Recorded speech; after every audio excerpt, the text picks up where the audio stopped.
camera over. Here. Thank you. Okay. Today, folks, what we want to do is I'll answer some questions from class regarding circles. It sounds like the question might be in circles and some of the algebra associated with that type of an equation and relationship. And then I want to go through, in using that as an example, we can address some fundamentals in algebra that you may have gotten rusty on. And then what I'd like to do is focus on graphs and features of functions, which were introduced to you during the last class session. So we'll start there, and I believe you were going to ask about question 31. Yeah. So tell me what that equation is, okay. And here's what I want to write up on the board first. We had two things regarding circles. One was we've discussed this structure, and it's a Pythagorean relationship that I hope is clear to you. And if you multiply this equation out, it's going to become quadratic, second degree in x. And if you multiply out this binomial square, it's going to be quadratic or second degree in the variable y. That's the way you say that. Then if you organize it in a fashion that looks like this, x squared plus y squared plus, these are quadratic terms, plus linear terms with some coefficient, some number there, a, which would be a number, x, plus a linear term in y, plus some constant term is equal to 0. So this equation, if you multiply it out, it will develop into this type of structure. This the book calls the general form for the equation of the circle, and this is called the standard form.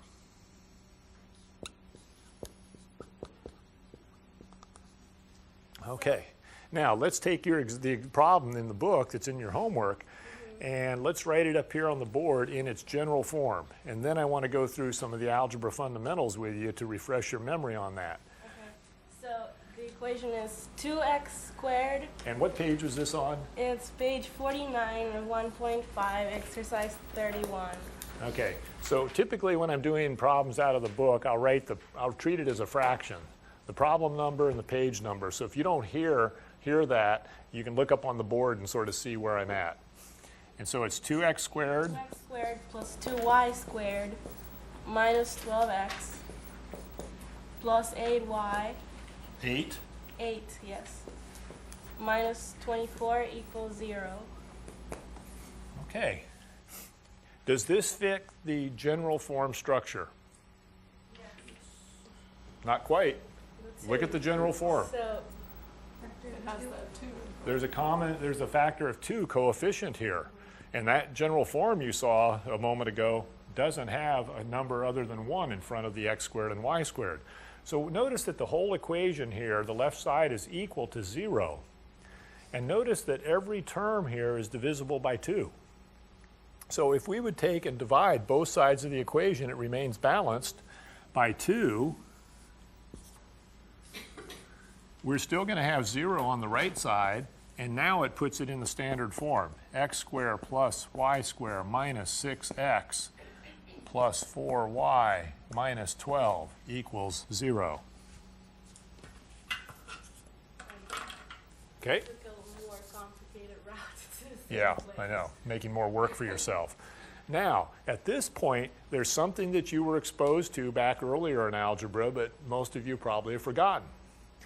We have to put this equation, this is the general form, remember? General form, and if you look at it, matches the structure that I wrote on the other board earlier, and it's in your book. This matches the form of a circle, doesn't it? So you can look at this kind of an equation not in 1.5, but anywhere. You could be in a physics class. You could be in a chemistry class where you're looking at some kind of an atom or something, or the orbit of an electron that might be modeled as being circular. And you could model an equation of the path, and if it fits this structure, it's going to be a circle. It will be a circle. Now, this is not the standard form. The standard form has a binomial square, doesn't it, on x, and a binomial square on y, and that's equal to the radius squared. So what we have to do is somehow transform this thing through a process. Anybody remember what it's called? Completing the square. Completing the square. So we need to complete the square.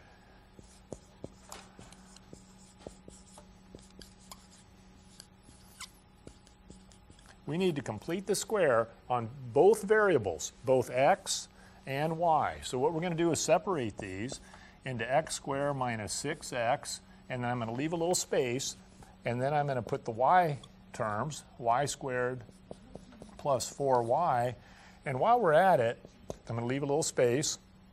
I'm going to move the negative 12 over to the other side just to get it out of the way. Feeling good? Okay. Now, what we want to do is turn this thing into this structure that we saw earlier as our standard form. Okay? And what we want here is this to be x and this to be y, and then we need some numbers to tuck in here and here so that we can identify where the center of the circle is.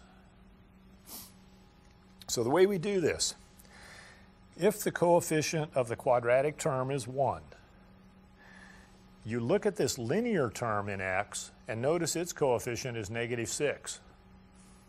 What you do is take half of that, which is negative 3.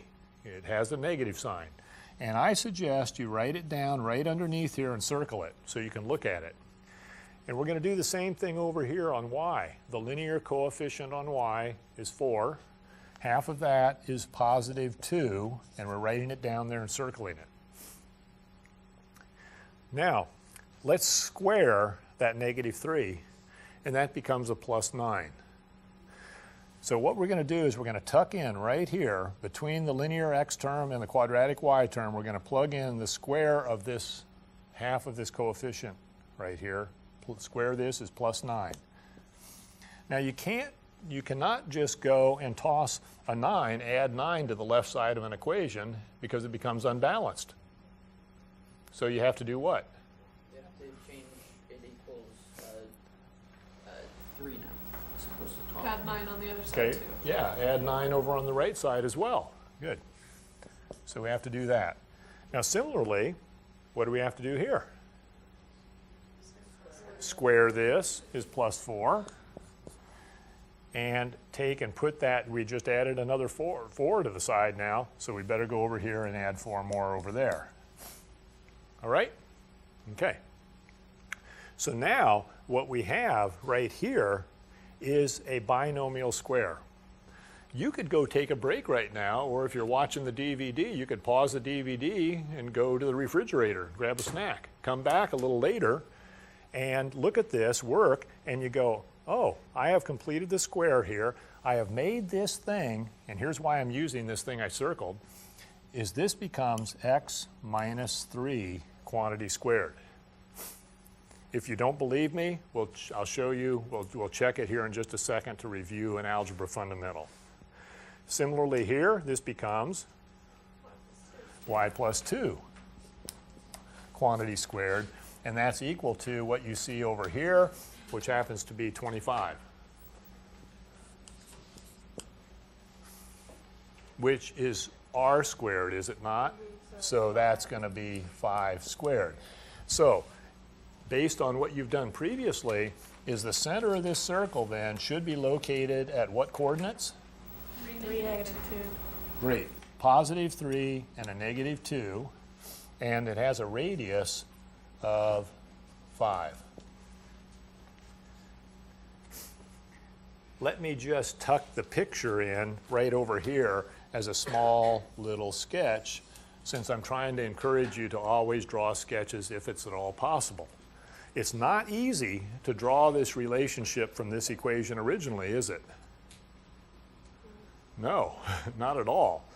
But based on what we've learned, this Pythagorean relationship here, which we've talked about previously, indicates that we've got a center location 3 to the right and down 2. So we have a center sitting over here, and it's got a radius of 5, so 3 to the left and 2 more gives us a left side point. We have a top point that is 5 above this center, so down 2, up 3, roughly up here, and then 5 to the right of that would be out here around 8, and I'm just trying to be kind of quick about it, and it looks like I'm going to go off the bottom of the board here with this. Okay, and so there's a sketch to go along with this, and this is the center's location 3, -2. They asked for interceptions too, so a sketch is a Okay, good idea. now I talked about that the last class session. You can use your 0 feature of the calculator to locate this point and this point. And then there's also going to be a y-intercepts up here and down below there.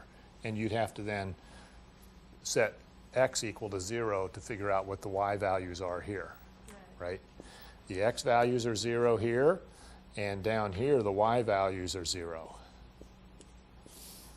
Okay, and you'd use the skills that we talked about in the previous class session to find those points. Yeah.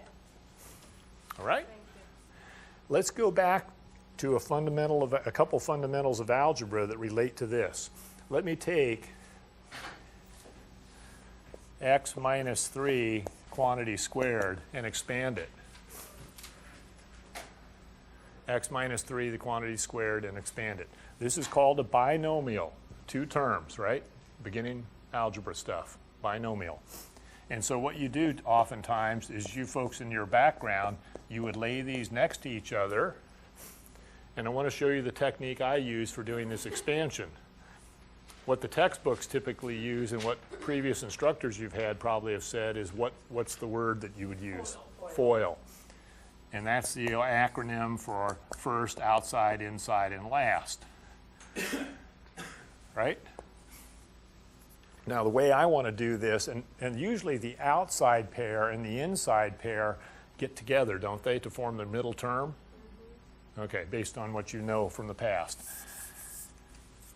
Here's the way I like to do this. I think of this as the McDonald's golden arches.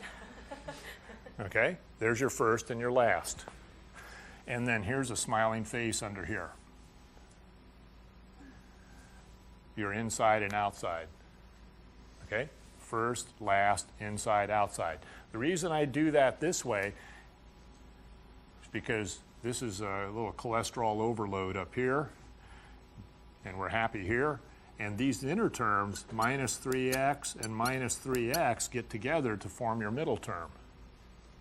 That's the reason I do the arches underneath like that. And so what you end up getting there is x squared minus 6x plus 9. Now, that's the way you learned it in beginning algebra, either the FOIL method or the way I've shown you here.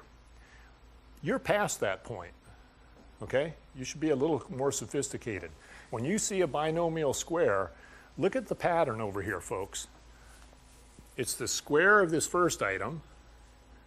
You take this product right here, minus 3x, and double it, and square the last. Okay? You got it? When you see a binomial square, you should be able to pop that out almost instantly. Square the first, take the product inside here and double it, and then square the last. Look at the other one. Y plus 2 quantity squared. Square the first, take the product 2y, double it, square the last. And back earlier in that problem, notice now that that matches what we had here earlier.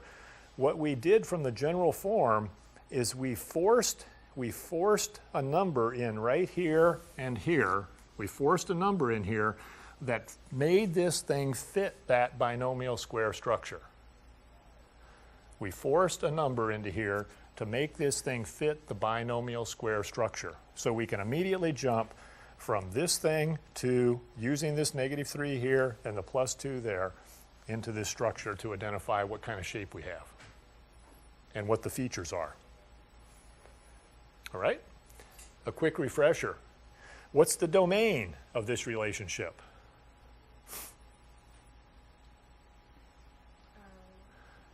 quickly, all together now. Negative. What's the domain of this relationship?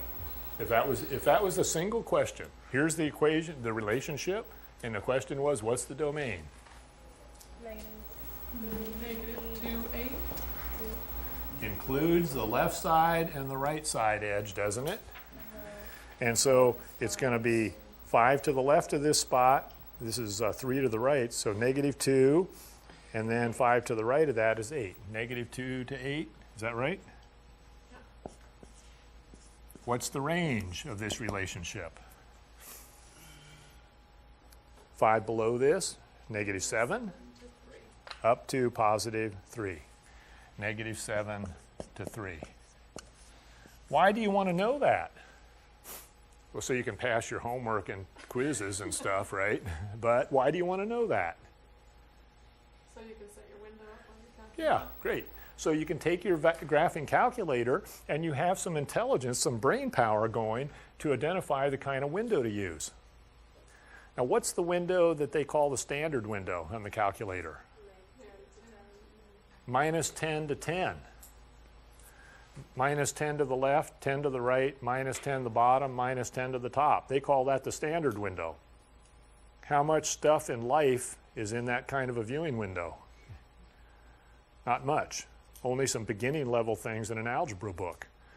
I call it the stupid window because there's not much real stuff that fits into that, and it's not going to get you very far on anything that's very real. Okay, so use your brain, identify the domain of the relationship, the range of the relationship, and then use that to help you build a viewing window to draw the sketch.